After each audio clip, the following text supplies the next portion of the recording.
Hello guys, in this video I'm going to show you how you can add a dress in the Flink app. But first I just want to mention, please don't forget to subscribe to my channel, because at 10,000 subscribers I'm going to show you my whole YouTube revenue statistics and growth strategy, how to make money online.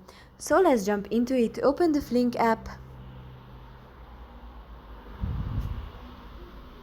On the top left corner you can see this I already selected an address, but if you tap on this little pink address, then you can change address. Tap on add new address and you can search here your address, type directly your street.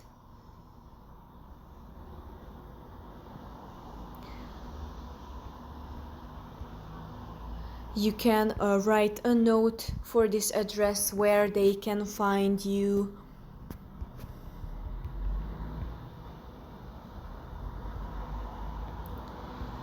And tap on confirm address. And you change your address. That's pretty much for this video. I hope it was helpful for you. If it was, please consider subscribing and see you in the next one.